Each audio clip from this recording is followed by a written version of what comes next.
Bonjour Monsieur le Préfet. C'est une situation, on l'a dit, sans précédent.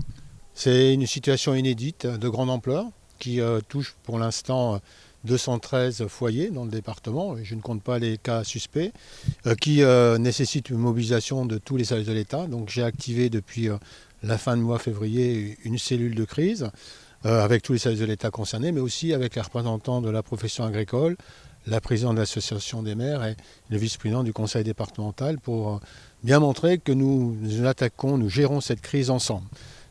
Au niveau des aides, alors les éleveurs sont tous évidemment très inquiets de voir leur exploitation en danger. Est-ce qu'il y a des aides, voilà, qu'est-ce qu'on peut dire aujourd'hui à l'heure actuelle, des aides prévues? J'ai une pensée, enfin c'est pas que des mots, très très forte pour les éleveurs qui sont touchés. Nous les accompagnons également sur le plan psychologique avec les dispositifs qui existent et l'aspect financier. Donc il y a deux types d'aides pour les éleveurs.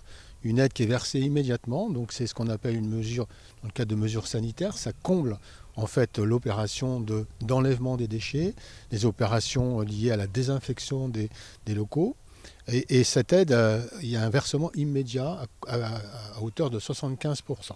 La deuxième aide, qui est une aide un peu plus dans le temps, plus longue, mais on a développé les moyens, le ministère de l'Agriculture a mis en place des moyens supplémentaires pour pouvoir traiter les demandes, c'est de compenser la perte du chiffre d'affaires qui va être liée au nécessaire vide sanitaire. Et puis plus loin, il y a toute la filière aval.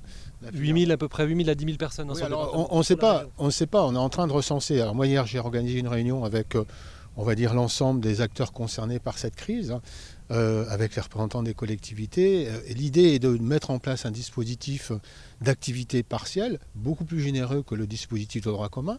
L'objectif, c'est de pouvoir permettre aux entreprises concernées de passer ce cap et surtout de conserver les salariés qui sont employés parce que on sait très bien que ce sont des emplois qui peuvent partir et qui compliqueraient la reprise d'activité. Pour résumer, le chômage partiel aujourd'hui, c'est autour de 70% 70%, de compensation. Là, l'idée, c'est d'aller jusqu'à 100%. L'idée est d'aller au maximum, jusqu'à 100%. Donc, c'est un dispositif qui est en train d'être étudié. Les réunions se multiplient.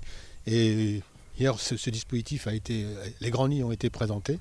L'objectif, c'est bien sûr de le faire valider et de le mettre en œuvre le plus vite possible pour pouvoir soutenir, je dirais, l'ensemble des filières.